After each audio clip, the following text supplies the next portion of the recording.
The morning at Metropolitan Medical Center started like any other for Dr. Thomas Reynolds. The hospital corridors buzzed with the usual controlled chaos. Nurses rushing between rooms, the soft beeping of machines, and the hushed conversations of worried family members. Thomas had been on his feet since 5 a.m. His pager hadn't stopped buzzing. His coffee had gone cold twice, and he was running on just 3 hours of sleep. The dark circles under his eyes told the story of a man who had given everything to his job for the past 15 years. Dr. Reynolds, "Bed 3 needs their meds adjusted," called out Nurse Patel, handing him yet another chart. "And the lab results for room 207 just came in." Thomas nodded, taking the papers without looking up. "I'll check them in a minute. How's Mr. Peterson doing after this morning's procedure?" "Stable, but complaining about the food again." Nurse Patel smiled slightly. A small sigh escaped Thomas's lips as he scribbled some notes. Today was especially tough. The hospital was short-staffed again. 2 doctors had called in sick, and the waiting room was overflowing with patients. The board of directors was also breathing down his neck about budget cuts, as if he could magically treat more people with less money and fewer resources. Just as he was about to head to his next patient, his pager went off again. A code blew in the cardiac unit. Thomas sprinted down the hallway, his white coat flapping behind him. For 20 intense minutes, he worked with the team to stabilize an elderly man whose heart had nearly given out. They saved him, but it was close. Thomas stepped out of the room, his scrubs damp with sweat, and leaned against the wall. He closed his eyes for just a moment, trying to gather his thoughts. He hadn't even had time for lunch, and it was already past 3 in the afternoon. "Excuse me." A calm, deep voice broke his brief moment of rest. Thomas opened his eyes to see a man standing before him. The stranger wore a simple black suit with a dark gray t-shirt underneath. His long dark hair was partially hidden under a worn baseball cap, and he had a scruffy beard that looked like it hadn't been trimmed in a few days. Dark sunglasses covered his eyes despite being indoors. Thomas straightened up, immediately annoyed by the interruption. He didn't recognize this person as hospital staff, and he really didn't have time for whatever this was. "Can I help you?" Thomas asked, not bothering to hide the irritation in his voice. The man shifted slightly, seeming hesitant. "I was hoping to visit the oncology ward. I wanted to see, are you family of a patient?" Thomas cut him off, already reaching for his pager to call security if needed. Visitors without proper clearance were a common problem, especially in specialized units. "No, I'm not," the man replied quietly. "But I have a personal interest in—" Thomas held up his hand, stopping him mid-sentence. "Sir, the oncology ward isn't open for general visitors. We have strict protocols, especially with immunocompromised patients." His tone grew sharper with each word. "If you're not immediate family, you need special clearance.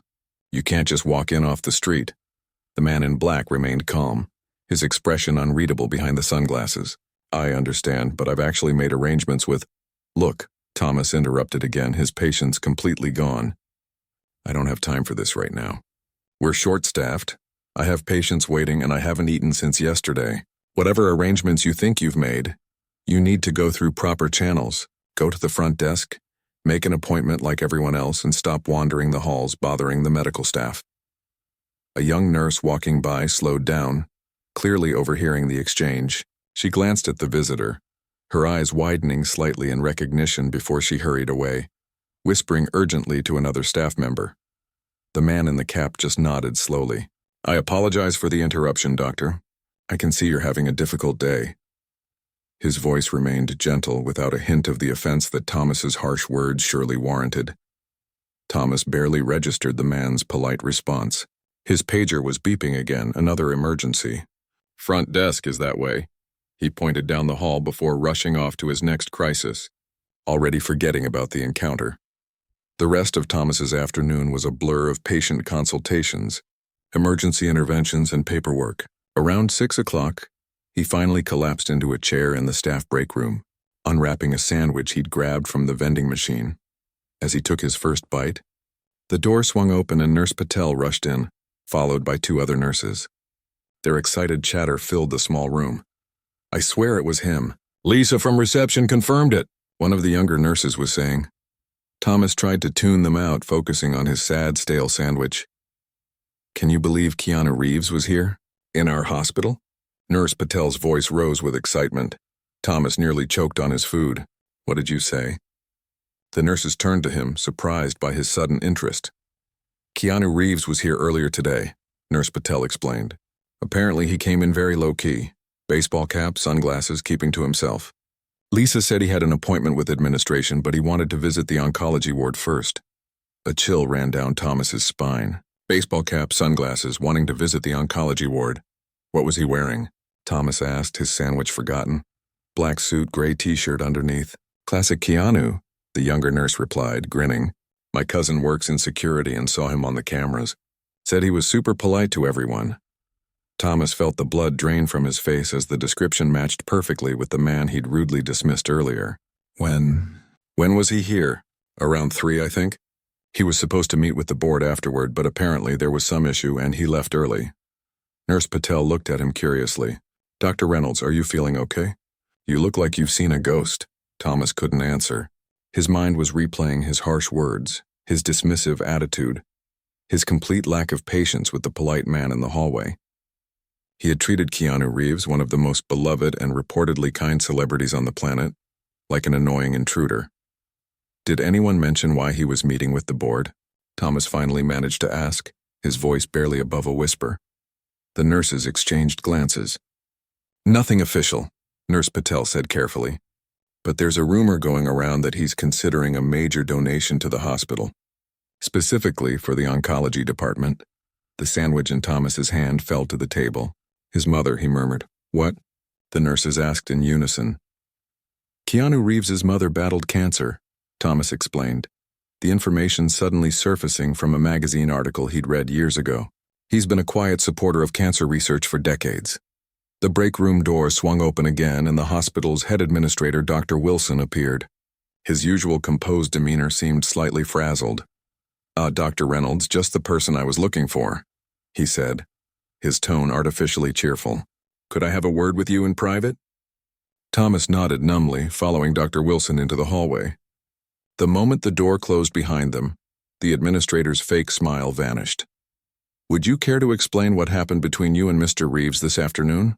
Dr. Wilson asked, his voice low but intense. Thomas felt his stomach sink even further. I didn't know it was him, he stammered. That's not the point, Dr. Wilson hissed. We don't treat anyone that way in this hospital, celebrity or not. Mr. Reeves was here as our guest to discuss a potential 7-figure donation to our oncology research department. Thomas leaned against the wall for support. 7 figures? He repeated weakly. Yes. A donation that would have funded new equipment, additional staff, and a specialized children's cancer unit. Dr. Wilson's emphasis on would have made Thomas wince. Mr. Reeves left without signing any paperwork. His assistant called to say he needed time to reconsider his options. The full weight of what Thomas had done began to sink in. In his stressed, overworked state, he had potentially cost the hospital and countless future patients a life-changing donation.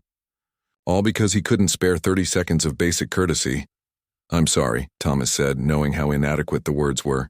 I was stressed. We were short-staffed. I hadn't eaten. Save it, Dr. Wilson cut him off. We're all stressed. We're all overworked. That's precisely why we needed this donation. He ran a hand through his thinning hair. The board wants to meet with you tomorrow morning, 9 a.m. sharp. And Thomas, I'd prepare yourself for some serious consequences.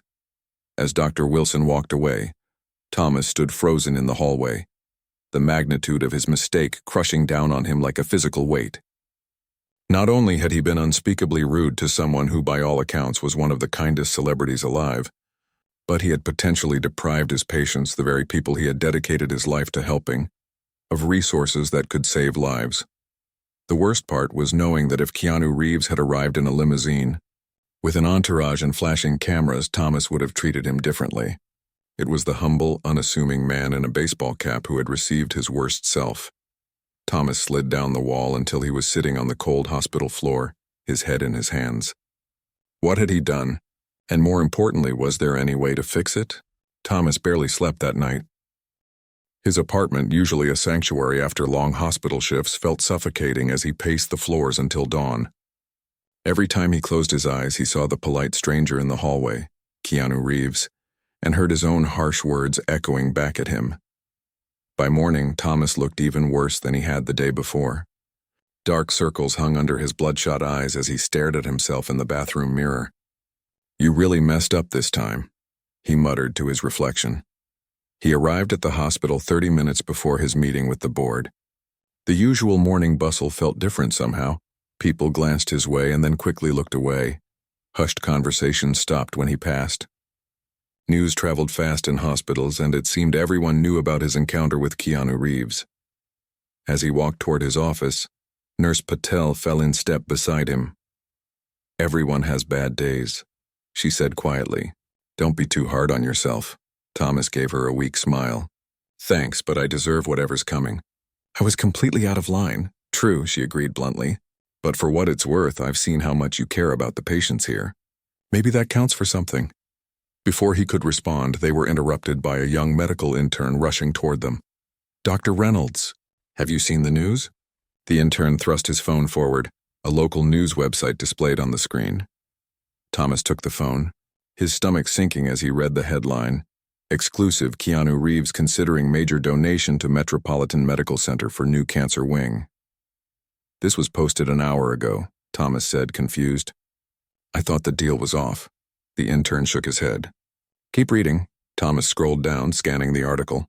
According to the report, Keanu Reeves had visited Metropolitan Medical Center yesterday regarding a substantial donation to fund a new cancer research wing. The article mentioned that the actor's mother had battled cancer, and this philanthropic gesture was deeply personal to him. What the article didn't mention was any canceled donation or unpleasant encounter with hospital staff. "I don't understand." Thomas handed the phone back. "Dr. Wilson said the deal was off. Maybe Mr. Reeves changed his mind," Nurse Patel suggested, peering at the article. Thomas checked his watch. "I guess I'll find out soon enough. The board meeting starts in 10 minutes. Walking into the boardroom felt like walking to his own execution. 8 stern faces turned to look at him as he entered. The hospital's most senior administrators and directors seated around a large mahogany table. Dr. Wilson sat at the head, his expression unreadable. "Dr. Reynolds, please take a seat." He gestured to the lone empty chair. Thomas sat down, hands folded in his lap to hide their trembling. "Before we begin, I want to say how deeply sorry I am for my behavior yesterday. It was unprofessional and—" Dr. Wilson held up a hand, stopping him. "We're aware of your interaction with Mr. Reeves. That's why we've called you here. But first, I think you should see this." He slid a folder across the table. Thomas opened it to find official-looking paperwork inside, complete with signatures and legal jargon. At the top, in bold letters, "Donation Agreement, Reeves Foundation and Metropolitan Medical Center." Thomas looked up, bewildered. "I don't understand." "He signed it?" "After what happened?" A voice from the doorway answered. "I did." Every head turned. There, in the same modest attire as yesterday, black suit, baseball cap, stood Keanu Reeves. Without the sunglasses this time, his kind eyes were visible, crinkling slightly at the corners as he gave a small, almost shy smile. The board members scrambled to their feet, but Reeves waved them back down. "Please don't get up on my account." He walked into the room and took the remaining empty seat. Thomas felt like he might pass out. His heart hammered so hard he was certain everyone could hear it. "Mr. Reeves," Dr. Wilson began, "we're honored that you could join us this morning." Reeves nodded. "I wanted to explain my decision personally." He turned to look directly at Thomas, especially to Dr. Reynolds. Thomas couldn't meet his eyes. "Mr. Reeves, I am so sorry for how I treated you yesterday. There's no excuse for—" "Actually," Reeves interrupted gently, "that's exactly why I'm here. You see, after our encounter, I was concerned. Not because of how you spoke to me. I've been dismissed plenty of times." A tiny smile played at his lips. "But because of what it might suggest about working conditions here." The room fell silent as Reeves continued. "When I left yesterday, I made some calls. I learned that this hospital has been systematically underfunded for years, that you're chronically short-staffed, that doctors like Dr. Reynolds regularly work double shifts because there simply aren't enough medical professionals to cover the needs of this community." He looked around the table, meeting each board member's gaze. "I came here because my mother received excellent care during her cancer treatment, despite these challenges. The medical staff here saved her life while working under impossible conditions. So when I encountered a doctor who was clearly at his breaking point, sleep-deprived, hungry, and overwhelmed. I didn't see rudeness. I saw a symptom of a larger problem. Thomas finally found his voice. That's very generous of you, Mr. Reeves, but it doesn't excuse how I behaved. Reeves turned back to him. No, it doesn't, and frankly, you were pretty harsh. There was no judgment in his tone, just simple acknowledgement. But do you know what happened after our interaction? I saw you sprint down the hallway to help a patient in cardiac arrest. You saved that man's life while running on fumes yourself. Thomas blinked in surprise. He hadn't realized Reeves had witnessed that. The donation isn't just about my mother anymore, Reeves continued. It's about creating sustainable working conditions for the people who save lives here every day. The new wing will include improved staff facilities, additional hiring, and resources to prevent burnout. He slid another document across the table. This is my revised proposal. The original donation has been doubled. Gasps echoed around the room as the board members processed this information. Dr. Wilson looked like he might faint. Doubled? Dr. Wilson repeated weakly. Reeves nodded. With a condition. A portion must be dedicated to staff wellness and appropriate staffing levels. No more 16-hour shifts without breaks. He looked pointedly at Thomas. No more doctors making life or death decisions. On 3 hours of sleep and no food, the boardroom erupted in excited chatter. Dr. Wilson seemed to age backward by 10 years as relief washed over his face. Mr. Reeves, this is extraordinary, Dr. Wilson stammered. We can't thank you enough. Reeves stood up. Don't thank me. Just fix the system. He turned to leave, then paused beside Thomas's chair. And Dr. Reynolds? Get some rest. Doctor's orders. With a small smile and a gentle squeeze to Thomas's shoulder, he left the room. For a moment, everyone sat in stunned silence. Then Dr. Wilson cleared his throat. Well, Dr. Reynolds, it seems you've inadvertently done this hospital a great service. There was a note of wry humor in his voice, though perhaps not through methods I'd recommend. The tension in the room broke and several board members laughed. The meeting quickly shifted to discussing implementation plans for the donation. As the conversation flowed around him, Thomas sat in disbelief, trying to process what had just happened. After the meeting concluded, Thomas found himself wandering toward the hospital chapel. He wasn't particularly religious, but he needed a quiet place to think. The small room was empty, sunlight streaming through stained glass windows, casting colored patterns on the floor. He sat in a back pew, head in his hands. Despite the positive outcome, shame still burned within him. Keanu Reeves had been more than generous. He'd been understanding in a way Thomas didn't deserve. And while the actor had used the incident to create positive change, it didn't erase the fact that Thomas had treated another human being with contempt, simply because he was stressed. Tough morning. Thomas looked up to find the hospital chaplain, a kindly older man named Frank, standing in the doorway. You could say that, Thomas replied with a hollow laugh. Frank sat beside him. Want to talk about it? I hear I'm a good listener. Thomas found himself pouring out the whole story. His rudeness to Keanu Reeves, the fear of losing the donation, the shocking twist at the board meeting, and his lingering shame despite the positive outcome. When he finished, Frank was quiet for a moment. You know, the chaplain finally said, we often focus so much on the mistake that we miss the lesson. And what's the lesson here? Thomas asked. Don't be rude to celebrities because they might be secret benefactors. Frank chuckled. Perhaps a bit deeper than that. Maybe it's about recognizing that a system that pushes good people to their breaking point needs fixing. Maybe it's about the extraordinary grace some people can show in response to human frailty. He patted Thomas's arm. Or maybe it's simply that everyone deserves basic kindness, famous or not, useful to you or not. Thomas nodded slowly. I've been so focused on saving lives that I forgot about treating people with dignity along the way. A common occupational hazard for those in high-stress jobs, Frank replied. The question is, what will you do with this experience? As Thomas left the chapel, that question echoed in his mind. The donation would change the hospital for the better, but could he use this humbling experience to change himself? As he headed back toward the oncology ward, he made a silent promise to try. What he didn't know was that Keanu Reeves's involvement with Metropolitan Medical Center was far from over, and that the real revelation was yet to come. The next few weeks at Metropolitan Medical Center were a whirlwind of activity. News of Keanu Reeves's generous donation spread quickly, bringing welcome attention to the hospital's oncology department. Architects visited to plan the new wing. Recruitment firms began searching for additional staff, and a general sense of optimism permeated the halls. For Thomas, though, the atmosphere was bittersweet. While grateful for the positive changes, he still carried the weight of his behavior. He'd thrown himself into his work with renewed dedication, determined to honor the second chance he'd been given. He made a point to be kinder to everyone he encountered, from the custodial staff to the most difficult patients. 3 weeks after the board meeting, Thomas was reviewing patient files in his office when a knock came at the door. "Come in," he called, not looking up from his paperwork. Dr. Wilson entered, looking unusually nervous. "Thomas, we need to talk." Something in his tone made Thomas set down his pen. "What's wrong?" "Nothing's wrong exactly." Dr. Wilson closed the door behind him. "But there's a situation developing that you should be aware of." Thomas gestured for him to continue.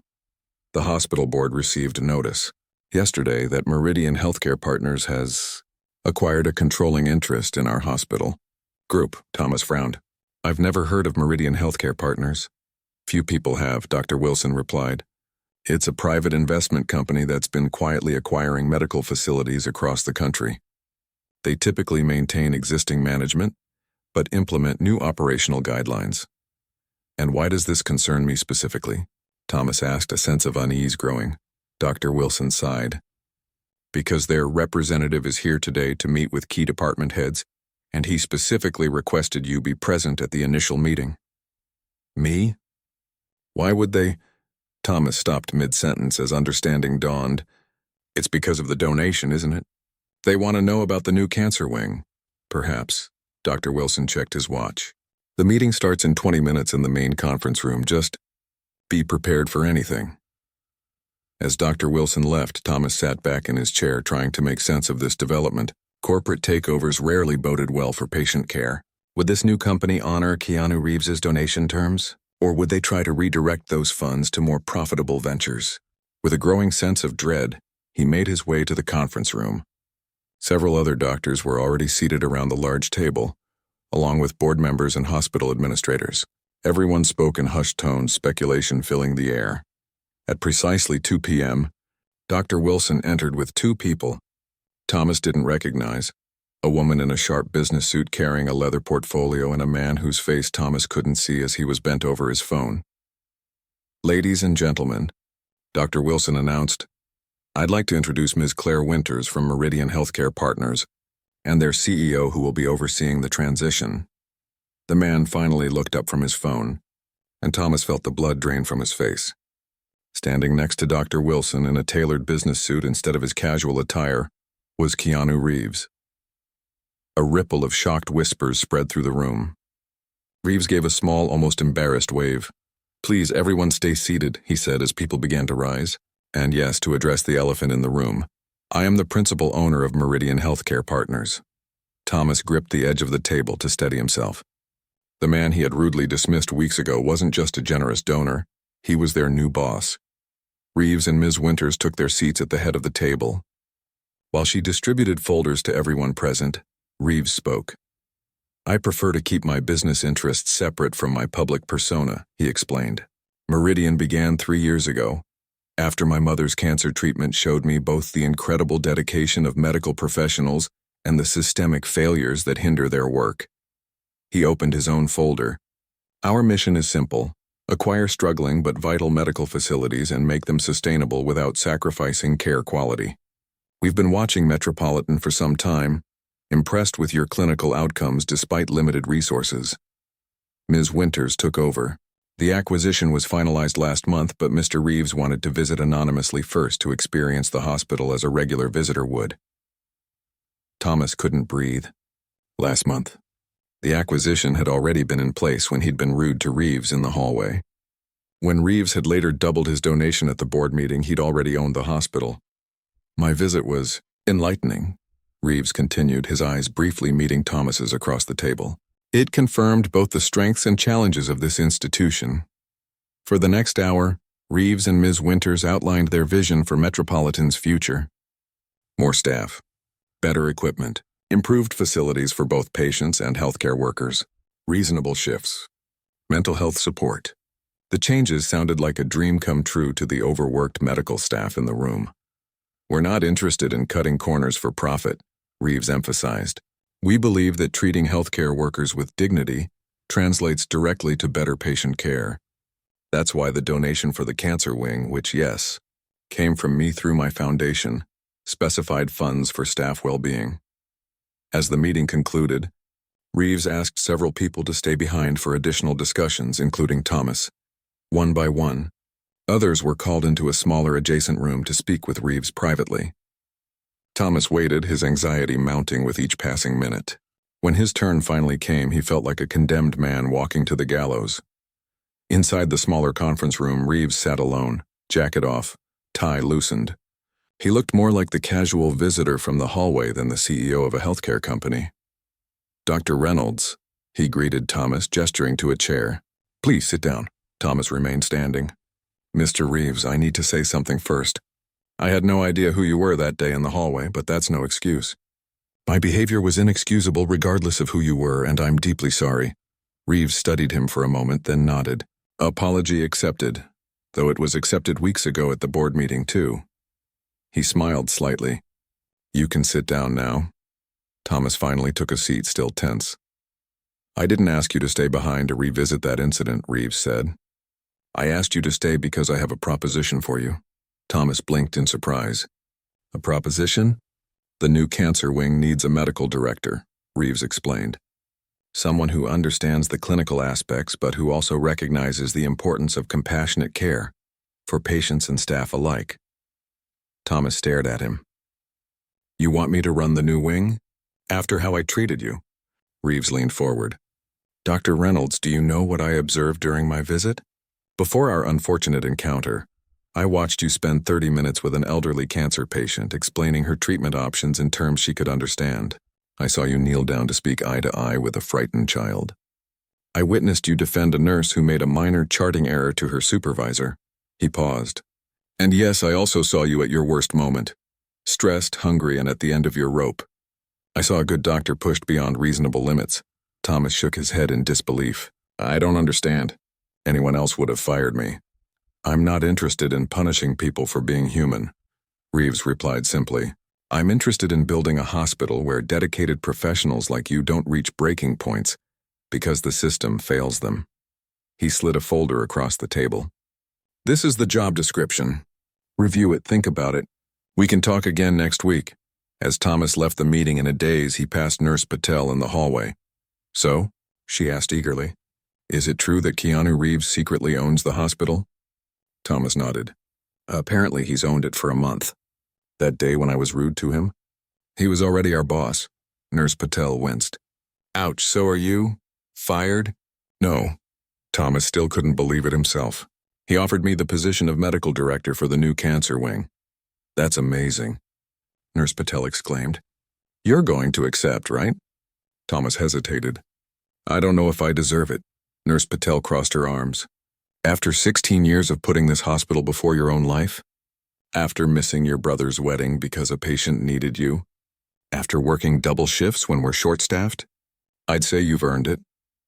Later that evening, Thomas sat in his apartment staring at the job description. The position would mean slightly fewer clinical hours, but more influence over hospital policies.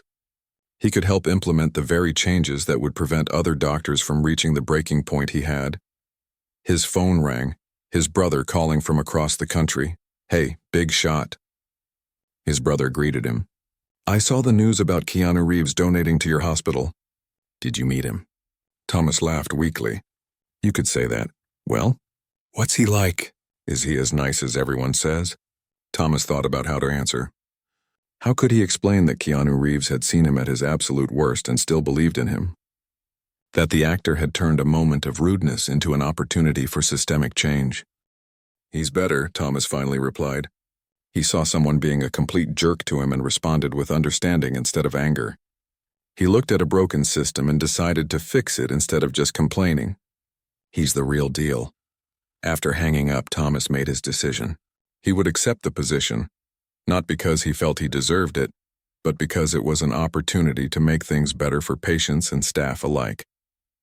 And maybe, just maybe, it was also a chance to become the kind of person who would respond to rudeness with kindness.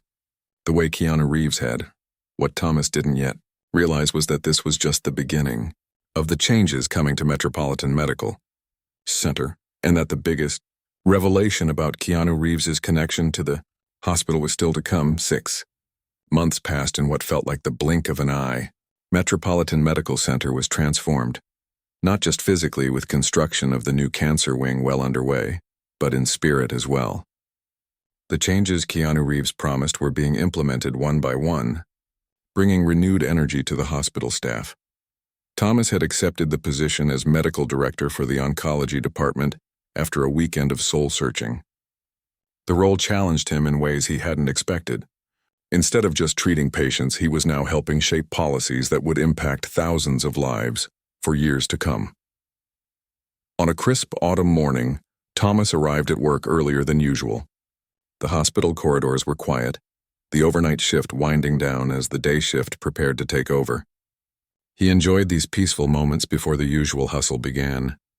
As he rounded the corner toward his office, he noticed a familiar figure sitting alone in the small hospital garden, visible through the glass corridor. Keanu Reeves sat on a bench watching the sunrise, a paper coffee cup in his hands. Thomas hesitated. Since accepting the position, he'd had several meetings with Reeves, but always in professional settings with others present. He'd never spoken to him one-on-one since that tense meeting 6 months ago. Taking a deep breath, Thomas walked through the garden doors. "Mind if I join you?" he asked. Reeves looked up, seeming unsurprised to see him. "Please do." He gestured to the empty space on the bench. Thomas sat down, noticing that Reeves was dressed casually in jeans and a simple black sweater rather than his business attire. "You're here early." "Couldn't sleep," Reeves replied with a small shrug. "Thought I'd come see how things are progressing with the construction." They sat in companionable silence for a moment, watching as the golden light of dawn spread across the garden. "The staff can't stop talking about the changes," Thomas finally said. "The new scheduling system has cut overtime by nearly 40%. People are actually using their vacation days. It's remarkable." Reeves nodded, a hint of satisfaction crossing his face. "And patient outcomes? Improving steadily. Turns out well-rested doctors make fewer mistakes." Thomas chuckled. "Who would have thought?" Reeves smiled at that, taking a sip of his coffee. "My mother used to say that healing happens in the spaces between, the quiet moments when the body and soul can catch their breath." He glanced at Thomas. "Healthcare systems rarely allow for those spaces.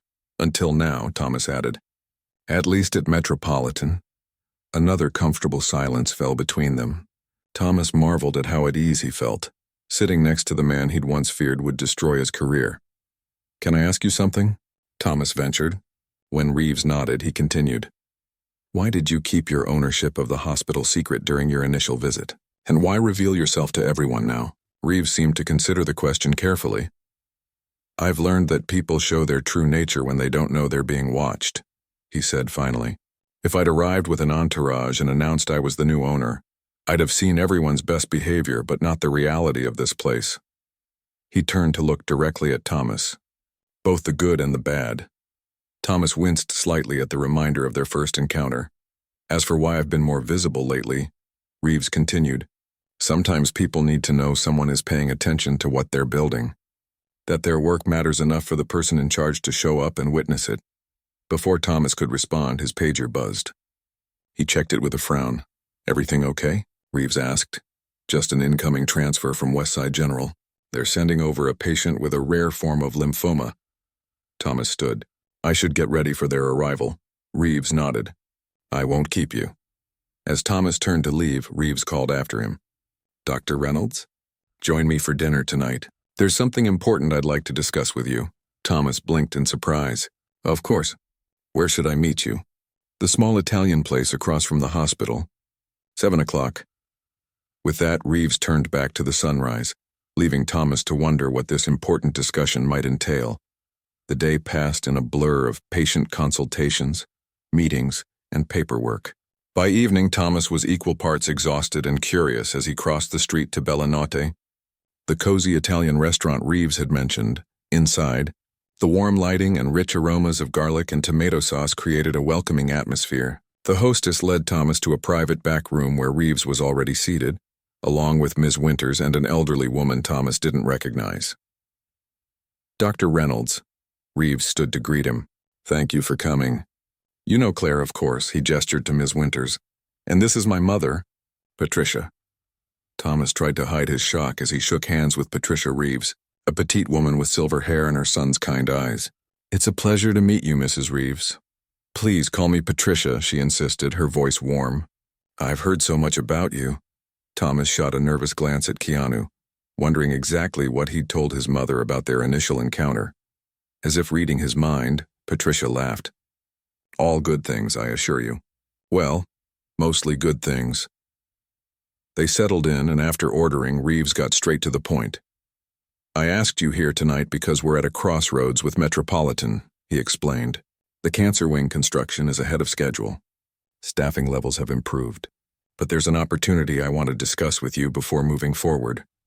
Ms. Winters opened her laptop. "We've received an unexpected offer from National Health Systems to purchase Metropolitan and 2 other hospitals in our network. The offer is substantial." Thomas felt a cold knot form in his stomach. National Health Systems was notorious for acquiring hospitals, cutting staff, and prioritizing profit over patient care. "You're considering selling to NHS?" he asked, unable to keep the dismay from his voice.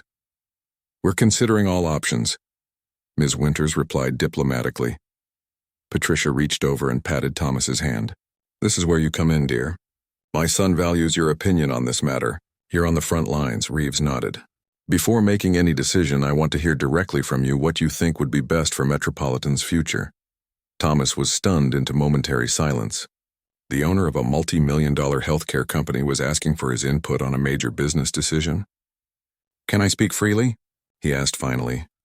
"I wouldn't have invited you otherwise," Reeves replied. Thomas took a deep breath. NHS would destroy everything we've built. "They'd cut the support staff first, then reduce nursing hours, then pressure doctors to see more patients in less time. Their track record is abysmal for both patient outcomes and staff retention." He leaned forward, warming to his subject. "The changes you've implemented at Metropolitan aren't just nice perks. They're saving lives. Patients notice when their doctors aren't burned out. They can tell when they're being rushed through appointments versus when someone has the time to actually listen to them." Thomas looked directly at Reeves. "If NHS takes over, all of that disappears. We'll be right back where we started, maybe worse." The table fell silent. Ms. Winters looked uncomfortable, but Reeves was watching Thomas with an unreadable expression. Finally, Reeves glanced at his mother, who gave him a small nod. "That's exactly what I needed to hear," Reeves said, a smile slowly spreading across his face. "Because I have no intention of selling to NHS." "You, what?" Thomas blinked in confusion. Patricia laughed softly at his expression. "My son has a flair for the dramatic, I'm afraid." Ms. Winters closed her laptop. "There was never going to be a sale. This was a test, one you passed with flying colors, Dr. Reynolds." "A test?" Thomas repeated. Reeves leaned back in his chair. "When I acquire hospitals, I look for people within the organization who care more about the mission than the money. People who will speak truth to power, even when it might cost them personally." "And you think that's me?" Thomas asked incredulously. "I know it's you," Reeves replied. "You just proved it again." Patricia touched her son's arm affectionately. "When Keanu told me about the doctor who was rude to him but excellent with patients, I knew he'd found someone special. Someone like the doctor who saved my life all those years ago." Thomas's mind was reeling. "So this dinner was just to, what, see if I would stand up to you?" "Not exactly," Reeves said. "It was to confirm you're the right person for what comes next." Ms. Winters passed a folder to Thomas. "Meridian Healthcare Partners is expanding. We're creating a new position, Chief Medical Officer for the entire network. The role would involve implementing the changes we've pioneered at Metropolitan across all our facilities."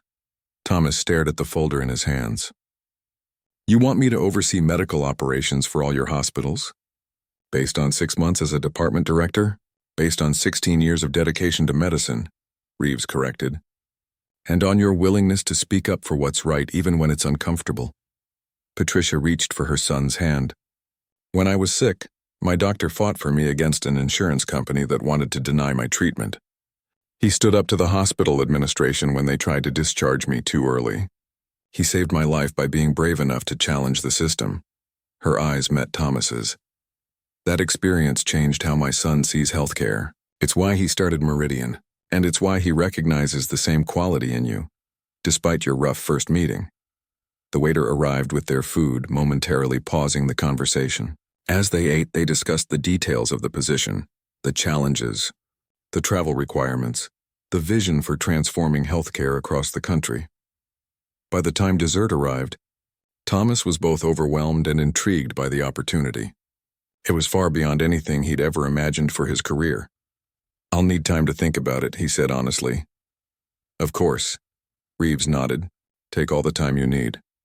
As the evening wound down, Patricia insisted on showing Thomas photos from her cancer treatment days. "Here's the doctor who inspired all of this," she said, pointing to a yellowed photograph of a young doctor standing beside her hospital bed. Thomas peered at the image and froze. The face looking back at him was familiar, incredibly familiar. That's Dr. Howard Reynolds," he whispered, stunned. "My father." Now it was Keanu Reeves's turn to look shocked. "Your father?" Thomas nodded, unable to tear his eyes from the photo. "He passed away 5 years ago." "He never told me. I had no idea he treated your mother." Patricia's eyes widened. Howard was your father? "Oh my goodness." He spoke of his son who followed him into medicine. "That's why your name seemed so familiar when Keanu first mentioned you." A strange silence fell over the table as they all processed this incredible coincidence. Or perhaps not a coincidence at all. "Well," Reeves said finally, "it seems the connection between our families runs deeper than any of us realized." As Thomas left the restaurant that night, his mind swirled with revelations. His father had saved Patricia Reeves's life. That act had inspired Keanu to create Meridian Healthcare. And now, through a series of unlikely events, Thomas found himself being offered a chance to continue his father's legacy on a scale he never could have imagined. The universe, it seemed, had a strange sense of humor, and perhaps a sense of justice as well. Thomas barely slept that night. His apartment walls seemed to close in as he paced, looking through old family photo albums by lamplight. There were his father's medical school graduation pictures, holiday gatherings, and fishing trips they'd taken together. In each image, Dr. Howard Reynolds looked back at the camera with the same determined expression Thomas now saw in his own mirror. He found himself lingering over one particular photo, his father standing outside Metropolitan Medical Center on his first day as a doctor there. The hospital looked different then, smaller and less modern, but the pride in his father's face was unmistakable. "What would you do, Dad?" Thomas whispered to the photo. "Take the promotion and help change healthcare across the country? Or stay here where you built your legacy?" Around dawn, Thomas finally fell into a restless sleep, the photo album still open beside him. He woke to his phone buzzing. Nurse Patel's name flashed on the screen.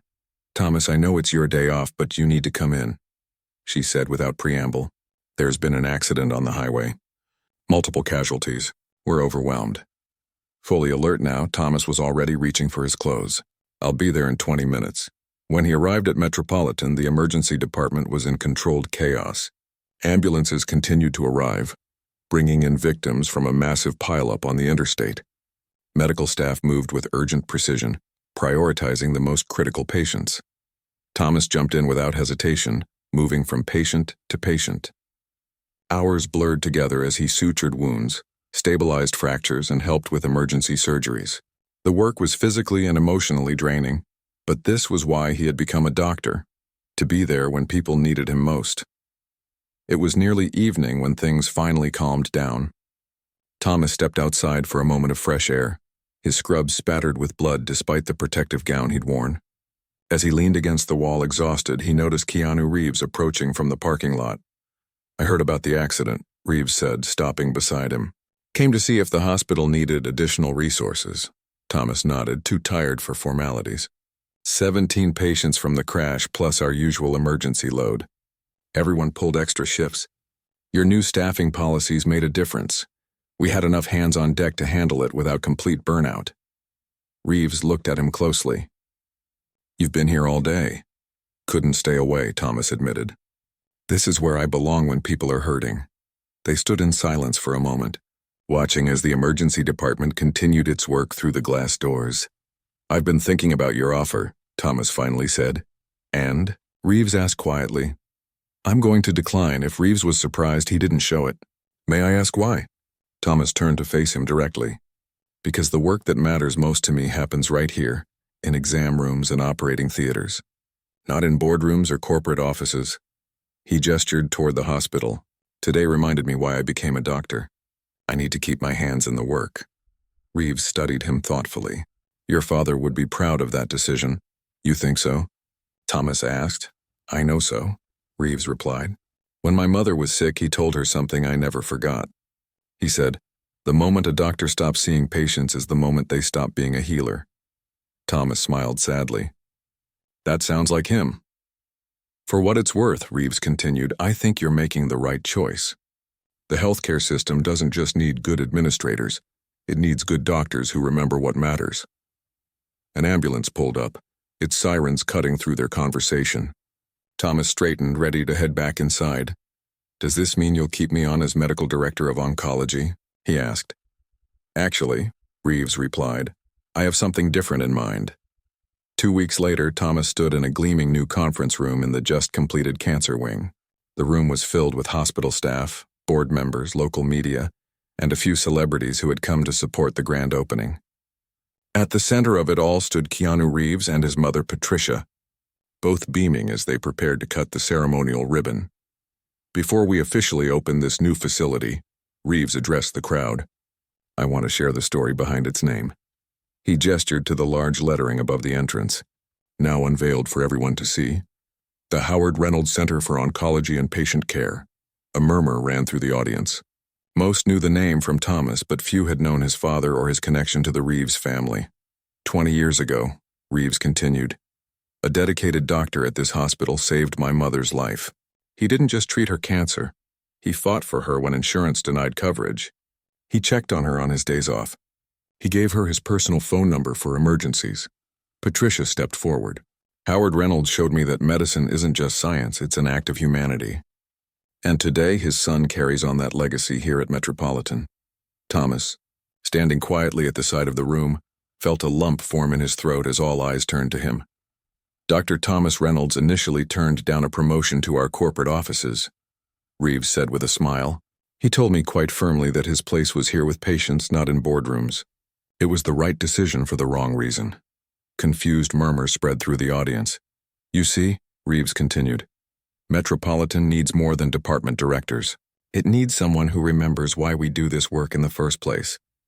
That's why, effective immediately, Dr. Reynolds will be the new Chief Medical Officer of Metropolitan Medical Center." Thomas stared at Reeves in shock as applause filled the room. But Reeves held up a hand, quieting the crowd, with one important condition that he insisted upon. He will continue to see patients 2 days a week, keeping his hands in the healing work. Because as his father wisely said, the moment a doctor stops seeing patients is the moment they stop being a healer. The ribbon cutting proceeded, followed by tours of the new facility. As guests mingled during the reception, Thomas finally managed to pull Reeves aside. "You never mentioned this position when you offered me the corporate job," Thomas said. "Because it didn't exist until you turned down the other offer," Reeves replied with a slight smile. "Your decision showed me exactly what Metropolitan needs: leadership that remembers the human side of medicine." Patricia joined them, linking her arm through her son's. "Howard would be so proud to see his name on this building," she said to Thomas. "But he'd be even prouder of you." Later that evening, after the crowds had gone, Thomas found himself alone in the new cancer wing. The facilities were state-of-the-art: private rooms with comfortable beds, natural lighting, spaces for families to gather, and the latest medical technology. It was everything his father would have wanted for his patients. As he walked the quiet hallways, he heard footsteps behind him. Nurse Patel appeared, carrying a small box. "Found this while we were moving files to the new wing," she said, handing it to Thomas. "It has your father's name on it." Inside was an old leather journal. Thomas opened it carefully, recognizing his father's handwriting. It was a patient diary from 20 years earlier. As he flipped through the pages, he found entries about Patricia Reeves, Her treatments, her progress, her spirit. One entry in particular caught his eye. Treated Patricia Reeves again today. Her son came with her, the actor from Speed and The Matrix.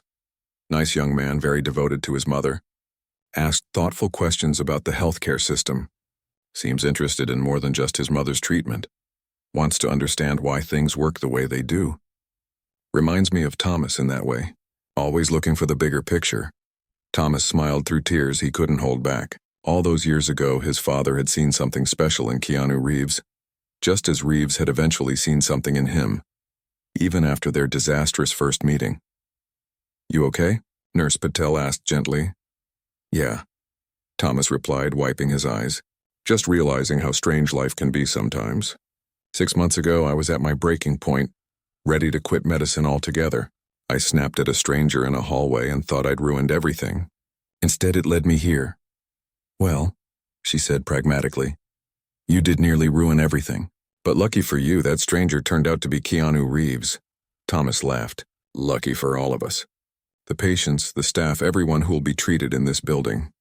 He glanced down at his father's journal, though I'm starting to think luck had nothing to do with it. As he closed the journal, a small newspaper clipping fell out. A 20-year-old photo showing Howard Reynolds standing beside Patricia and a young Keanu Reeves outside Metropolitan Medical Center. On the back, in his father's handwriting, "Remember why we do this work. It's always about the people." Thomas carefully tucked the clipping back into the journal. Tomorrow would bring new challenges as chief medical officer, but tonight, in this quiet moment, the circle felt complete. His father had saved Keanu Reeves's mother. Reeves had saved Metropolitan Medical Center, and in a strange way, by confronting Thomas with his worst self that day in the hallway, he had saved Thomas too. The hospital would continue its work of healing, as it had for generations. And Thomas would continue his father's legacy, remembering with each patient that beneath the policies, budgets, and medical terminology, healthcare was and would always be about treating each person with dignity and compassion, whether they came in wearing a hospital gown or a baseball cap pulled low over their eyes.